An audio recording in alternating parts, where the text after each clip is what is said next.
Hello, my name's Ammons and I like to build bows, and I actually like a Tillering stick over a Tillering pulley system. The pulley system's unmatched when it comes to measuring draw length at a certain draw weight and exercising the limbs. But when it comes to actual tillering, it is way nicer to be able to draw the bow and look at the limbs individually and take measurements. If I could only have one, it would be this. But this one is not very good. Don't get me wrong, it works fine, it just doesn't look good. This was the simplest possible way to build one. I drilled screws in with a smooth shaft to put the bowstring on. Made a T on the bottom so I could screw it into my workbench. And then I extended the top over the screws so that it would draw straight down. It works just fine, but let's make a nicer one today. We're gonna improve on this top section by making it a custom fitting handle to most handles, but allowing it to be adjustable so that we can do all types of handles. You see, a curved handle like this doesn't work great on a square board like this. Now, it can fit in place, but it's pretty finicky, and then when I can put pressure on it, it'll hold, but it's only those corners hitting, so it's messing up the handle a little bit by making marks in it. This flat part works great on a flat self bow like this because it fits perfectly. So with a new one we make, we're going to be able to adjust that in a second. We're gonna fix that problem on the top, and we're gonna use nicer wood to make it look nicer and put a nice finish on it. If I take the time to build a really good one today, then I'll be able to use this forever. So I got some scraps laying around. We got some hickory, we've got some wenge, and we've got, I believe this is a piece of koa wood from Hawaii. I may also add some more accents later. This will be the top, and the first few inches we don't need any marks. So I'm gonna come down to 8 inches as our first spot. The reason we don't need anything before 6 or 8 inches is because when the bow's strung, well, it's already beyond that spot. So you can start the notches below brace height. Often people will do every single inch. I think that's a little tighter than I need. I'm gonna do probably every 1.5 inches until I get down further, closer to that 26-inch draw length. And then from 26 to 32, I'll do every inch.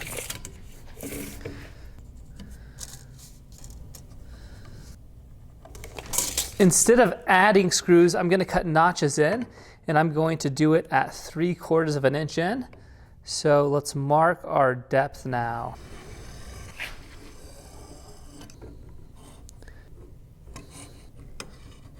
Next, I'll take a 45-degree angle, and that'll allow us to easily insert the bowstring in.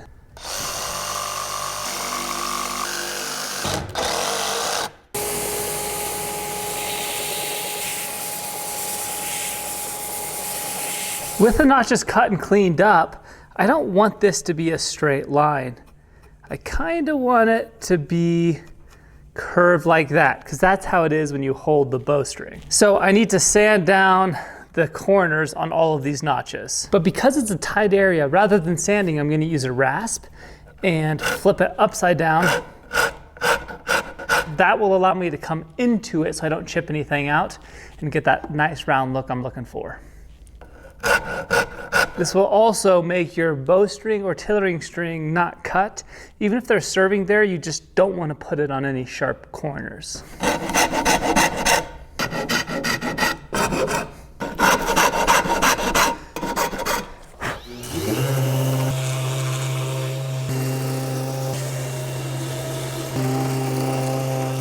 It's kind of odd to clean up the notches here with a curvature and everything. I'm gonna do a little bit of hand sanding with some sandpaper to get deep into the cracks, and then we'll move on to the next step. The next step is gonna be putting the top piece on. Here's what I'm thinking, and then we'll see how much I deviate from this. But I'm gonna put this on here, so I will notch out the wenge to let it sit over top, and then put 2 really long screws in, pre-drill it, and then I will curve the top of this wenge to the shape of the most common riser I make. Different bows have different styles of handles, but there's a typical kind of shape for most of them that should fit on this piece.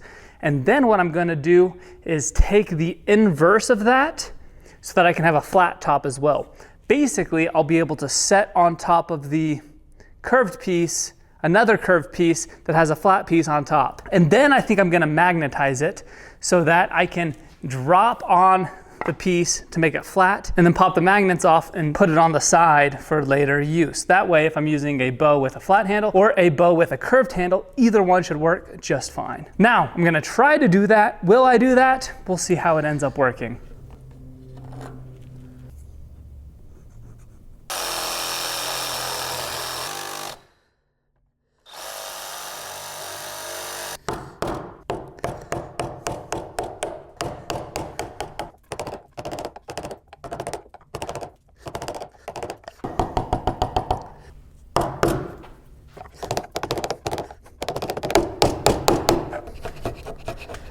Okay, haven't tried it yet. Let's see if it fits.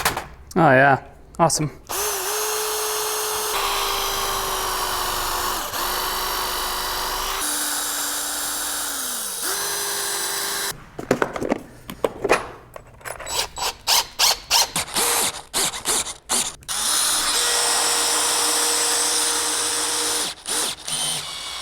One of the important things is that you can pull it straight down.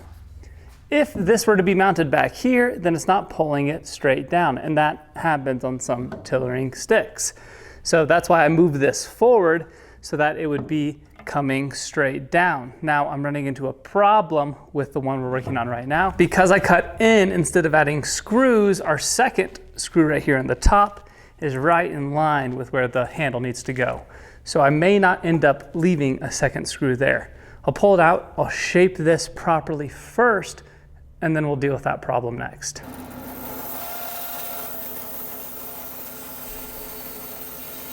We want the pressure of the tillering stick to be right where your palm goes in the riser when you shoot it. That way it pulls the same way. And then you want the pins, bolts, notches to be right where your fingers are going. So I actually tiller slightly different for someone who shoots 3-under versus split finger. So for this piece right here, we basically need to create the inverse of this.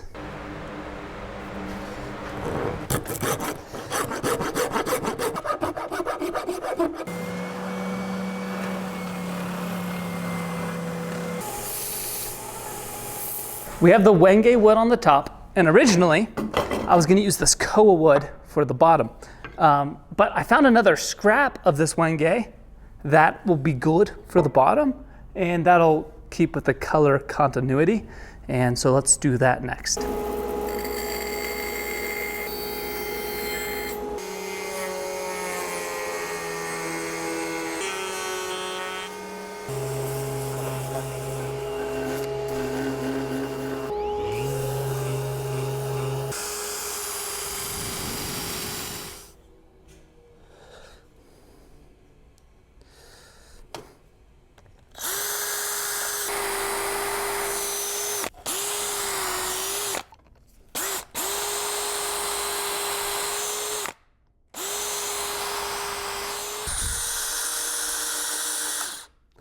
Oh man.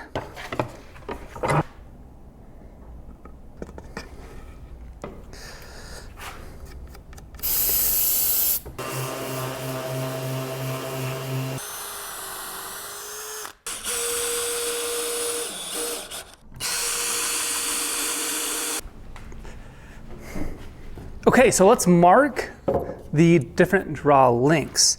Now when you measure draw length, it goes to the back side of the riser. So I'll bring that down. Okay, the first one's at 11, and then we're at every 1.5 inches beyond that. I'm really happy with how this turned out. It's pretty simple, but here's the features that you may want to know about if you want to build your own version. First, you want it to go as low as any draw length you would have. I have mine going down to 33 inches. Early on, I have 1.5 inch gaps. Later on, I have 1 inch gaps.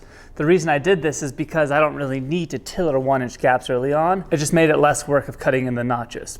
But the notches, I rounded. I wanted them curved so that when the bow comes on and pulls down, it's naturally curved with the string. Now I wrote the distances from the back of the handle. So these distances could be slightly off if I have a different thickness of handle. Also, I created the curvature up here so that the most common shape that comes in that I build will fit on here nice and cleanly. But I discovered something off camera here that's pretty cool. Originally was gonna build a system that magnetized that would allow me to put flat pieces on.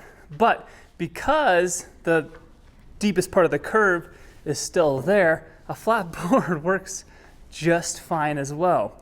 But if you flip that around and do reverse, if you do a flat board, this will not fit. So do a curved and then flat will fit as well. I don't know why I didn't think of that earlier. The base plate is 2 screws, so I can screw it into any workbench anywhere. So it only takes a second or two to unscrew it or screw it in, and then I can put it up on the wall and store it away. The positives of a tillering stick is that while you're tillering, it'll stay in place for you. With the pulley system, you have to hold it back here. So if you want to approach the bow with the pulley system, it's a lot more difficult. But here, I could rub a tillering gizmo very easily. I can continue to exercise the limbs. I can step around to this side and look at it. I can take measurements 8 inches down the limb and see how it's bending, 8 inches down the limb, see how it's bending. There's a lot of flexibility you have with a tillering stick that you don't have with a tillering tree. The downside is that it makes it a little harder to exercise the limbs. You have to pull it like this, but you can also just grab a bow and pull it like this to exercise the limbs. The other thing that's more difficult is testing the draw weight. Still pull it down and test the draw weight by looking at the measurement on your type of scale. Fishing scale, anything like that works fine. It's a little more finicky and it's a lot harder, I guess, than the pulley system, but because of the benefits here, it's more versatile. If you're looking to build 1 bow or 3 bows, weekend projects, taking the time to build a tillering stick is gonna be well worth it. But if you plan on making bows a long term, I would set up both systems. It's gonna be worth it long term. Thank you so much for watching today. Check the description for links. I'll see you on the next video. My name's Kramer Ammons. It's a pleasure that you're here. I don't have the most followers, the most watchers, but I've got the best ones. You are awesome. Catch you soon.